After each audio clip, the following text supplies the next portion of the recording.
Unleash the Potential is back this week. Very fortunate, very appreciative. Murry Gunty, CEO of Black Bear Sports Group, is with us today. We're going to kind of go through a lot, and I'm sure almost everybody at this point knows. So besides the Igloo, Grundy, the Flyer Skate Zone, Pennsauken, Atlantic City, and Northeast Philly have just been now come to the Black Bear Sports Group. And we're really excited to kind of just get to know a little bit more about what the group's about. So we're very fortunate. Murry, thank you so much for being with us today. I'm really excited to kind of get, pick your brain a little bit and kind of hear how the process has been, because it's been about 5 years now that this has been kind of coming together. Yeah, coming up on our 6th year. Yeah, that's the thing. It's just really cool to see how you guys have developed in so many different areas, from Illinois, so New Jersey, obviously Pennsylvania, Delaware, Connecticut, Maryland, and it's just, you can see there's just a lot of really great hockey people that are surrounding this, and it's a lot of fun to see. So, but Murry, if I could just kind of jump back a little bit. So your story a little bit, I kind of read it through your bio and a couple different things. So was the first rink in Illinois, was that, or maybe I misunderstood, but it was, I know you kind of you took one rink because they were having some trouble. So you that was one of the first rinks. Is that correct? Or? Yeah, so our main business is we buy distressed debt and on normal corporations. And so the first one we bought was the debt on 7 bridges in Chicago, but it took us about 18 months to complete the process of the transfer of the ownership. So the first rink we actually operated was Piney Orchard in Maryland, but the first one we made an investment in was 7 bridges out in Chicago through the debt purchase. Okay, awesome. And then there was I kind of saw like with you got coaching your kids and kind of just your kids coming through it. So you was that something that kind of brought you into it and just thought, hey, let me kind of help out there, or? So I managed my kids' teams, coached when they were really little. I'm not a great hockey player by any stretch. And so along the way, when I was just going to tournaments, the guy by the name of Steve Dubinsky, former NHLer, played 600 games in the NHL, lives out in Chicago. He has a kid the same age as my youngest, and he convinced me to make an investment in a tournament business. And so I partnered with Steve and with Keith and Wayne Primo and the guy who runs it, Jeremy Dallow. And so we all went out and we bought this tournament business, and it turned out to be a pretty good little business. So that was our first exposure. That's probably going back almost 10 years. And so I saw the inside of the hockey business through the tournament side, through my kids managing and coaching their teams, and then through this first rink. That's kind of how it, and with most investment people, stuff the best or the easiest to make investments in because you have a lot of knowledge. Right. Awesome. Yeah, that's usually the best way to kind of go, right? When there's an idea of what's going on, and then you can bring lots of value there. So that's great. And that's the thing. So like you have so many great people that surround you in this group. Like Keith Primo, a big name that a lot of people in this area specifically know. Barclays. I mean, there's plenty of different names that are out there. So I don't want to take anybody away from that. But what do you? I mean, the group is obviously hockey focused and wants to develop the skills in the town and the area. What's some of the different things that kind of bring them together and that are excited to be a part of it? Yeah, so we're really blessed. We've got great hockey people. The list is too long to name all of them. We've got the Nemenko brothers out in Chicago who are fantastic, and locally Rob Broderick at the Mercer Chiefs, and Chris Barkless and Chris Canale, and then obviously our NHL ex-NHLers, got a bunch of those guys. But the business is comprehensive. Hockey drives most of the revenue, but it's comprehensive. If you don't have good figure skating instruction, you don't have good learn to skate. If you don't have good learn to skate, you don't have good learn to play hockey. And if you don't have good learn to play hockey, you don't have good might hockey. So we need a strong and vibrant figure skating program. It may not be big relative to the overall rink revenue and profits, but it's an important part of the community. It's an important part of each of the cities and locales that we operate in. So we really look at it in two ways. We look at the base of the pyramid. That's the youngest players. And we want to make sure that we have a easy access for kids to try the game. So the NHL has a free gear program, and we're very aggressive about using that program as well as expanding it ourselves and giving out free gear to get people to try the game. Usually they fall in love with it. It's an expensive sport to start, and you don't want to spend a lot of money and not like it, and then you spend all that money for no reason. And so we like to take that out of the equation and give people a chance to see if they love it. And then the really important piece is with our junior teams. What we were finding was we had great mites and squirts and even peewees, but by the time the kids got to Bantam, and I've kind of raised my kids in a non-traditional hockey market in Maryland and in the Atlantic District, which is what we call New Jersey, New York, and New Jersey, Pennsylvania, and Delaware. Is a little bit of a non-traditional market, not quite as much as Maryland, but kids were leaving to go to boarding school or to move off to Michigan or in some cases even Minnesota or Canada. And it was because they didn't feel like they had a chance to get noticed. And so by having the junior teams, we were able to keep those Bantams and midgets at home. And we're really seeing it. The place we saw it the most was at the Mercer Chiefs. When we took over that program, I think they had 6 Tier 1 teams. They're now up to 11 Tier 1 teams, most in the AYHL. And we have 5 midget teams, and it's because we're really able to give kids an opportunity. If you play for our teams, you're going to get noticed. You're going to get seen. You may not be good enough to play for our teams. I can't make you good enough to play in the USHL or the North American League. I certainly wouldn't have been good enough to play, but it's not going to be for lack of getting noticed. Our USHL coaches and our North American League coaches and our EHL coaches are in those ranks all the time. They, particularly at Mercer, our Black Bears coaches come up once a month to lead a clinic. The kids come down and they practice with our teams. We sort of have an open invite for our midget skaters, and we're going to bring this to the Philadelphia Flyers elite program at Pennsauken. It's going to be the same thing. They have an open invite to go practice with the Phantoms out in Youngstown, as well as down with our junior teams in Maryland. And it's really worked. We've got 3 Mercer Chiefs, 3 or 4 Mercer Chiefs that have come through. 3 are currently on the active roster. And the Black Bears, that never happened before. Mercer wasn't a competitive midget program before.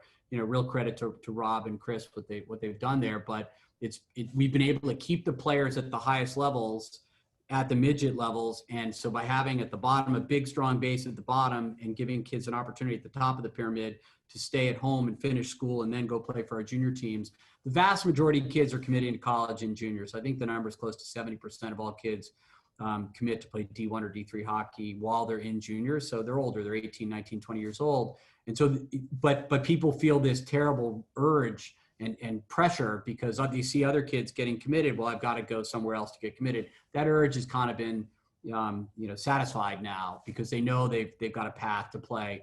And again, our perspective is that the top kids, I don't know if it's top 5%, 10%, 20%, they're going to get noticed wherever they are. Those are the elite players, often NHL draft picks.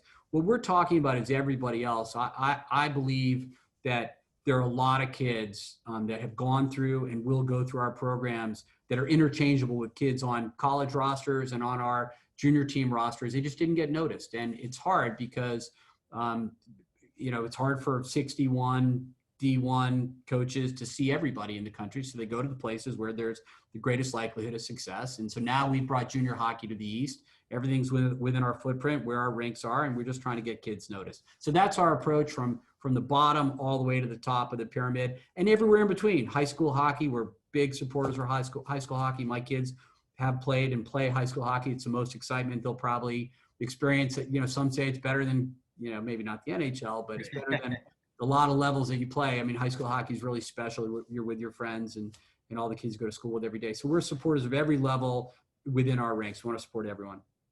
That's awesome. Yeah, it's funny on the high school.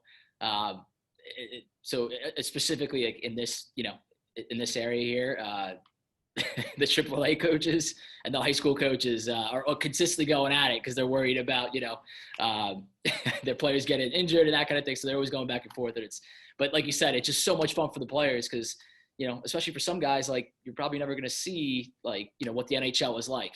But when you get to see all your, high school, peers coming through and watching the game, it's always a fun thing. So just a little digression there, but it's huge. No, it's huge. You have 1,000 people in the stands. cheering those kids on. It's electric to go to a high school game. You know, a midget AAA game, you know, with just your parents in the stands. It may be way better hockey, but it's not as much fun for the kids. So there's a place for both. We're supporters of both. I know my hockey coaches may not agree with me. I think there's a place for both. I'm right there with you. Yeah. So we're actually kind of jumping back to that. So kind of before we got on, we were just talking a little bit, and you talked a little bit about how, you know, you'd like to help the players, you know, kind of develop and move forward and kind of go through it that way, you know, especially like in New Jersey at this, you know, pretty much straight down 295. You guys are a part of like every rink there. So, you know, can you talk a little bit about that, about how, you know, about how the feeder program kind of like how you'd like to kind of move through that, and then slow. Yeah, sure. So we're just trying to bring things that we've seen in other places that have been successful to the Atlantic District. We're not trying to recreate the wheel. We're trying to bring some structure and organization to a market that, because the states are so close to each other, and you can, you know, cross into 3 states within, you know, 30 miles. It's hard to create a rule that works for every single state. And I really give a lot of credit to Glenn Heffron, who runs the Atlantic District. He has to manage probably the most complex district in America. But because you had disparate ownership through a lot of the rinks in that North Philly, South Central Jersey area, it was a little bit of the wild, wild west in that part of the state. Tremendously cutthroat competition for players, put a lot of pressure on kids driving all over the place. You know, kids driving 2 hours to practice because they weren't getting what they wanted in their local market. And you know, I credit the junior Flyers on the south side of town, southwest side of town. They do a wonderful job, and the Philadelphia Hockey Club on the southeast side of town has really brought a lot of structure and high quality hockey to that area. We're really focused more on the north side, and it used to be an area where any wealthy parent could just start an independent club, and it may have been great for their child, but it wasn't great necessarily for the vast majority of the kids. And so we're just trying to create some structure around the various rinks we operate in, including, you know, probably some organized leagues, to make sure that parents can focus and kids can focus on getting developed, and they don't have to worry about, if I don't play on this team at this age, I'm not going to get noticed and get elevated to this team. So, you know, ideally, Igloo will feed Pennsauken to the Flyers Elite, and Pro Skate up on the northern part of Princeton will feed the Chiefs. But kids are free to go wherever they want to go. We're not going to say you can't, but hopefully we'll have enough good opportunities that kids won't have to drive and families won't have to drive all over the place to get quality instruction and you know, quality development. That's awesome. Pro Skate was actually when it just opened. Man, what was that? That was 2000. I remember being there when it just opened. So that was actually one of the rinks that you know, that I remember skating out a good amount. One of the coaches that I grew up playing with, he had a lot of camps going out of there, and he had actually, speaking of independent teams, he had his own independent team kind of going out of there as well. So that's also one of the rinks I just have a lot of memories. So you kind of bringing it up just brought some nostalgia there for me. So great rink. We're lucky to own it. Yeah. Great building, great location. It's a perfect complement to the Iceland facility where the Mercer Chiefs are. It's got incredible facilities there, workout room. It's just a really good facility. Yeah, it really, it's I've been, I think I saw there was last summer there was an event that was going on there. So I think I saw it for a couple of seconds, but I kind of got in and out. So I didn't really get to walk around and see I just remember, you know, I remember that rink being one of my favorite rinks, you know, just in general to play it. So, but yeah, listen, one of the last things I just kind of wanted to touch on with you is, you know, it's just awesome to see, you know, I think it's great that the players can kind of think about, because again, like I said, like the people that surround the program are just you know, they know what they're talking about. So, and kind of coming back to what you're saying, you know, the players don't have to worry about, you know, are you getting the right development? Like, you're going to have the right development, which is awesome. So, you know, in the next couple of years, what kind of, I mean, you know, it's amazing. Like, you guys, you're so dedicated to the hockey world. How do you see, like, in the next couple of years, just for Black Bear, you know, and then the hockey world kind of coming together? Like, how do you kind of see the kind of next steps kind of, you know, kind of moving forward? It's a good question. I think that we want to continue to expand our footprint where we currently operate.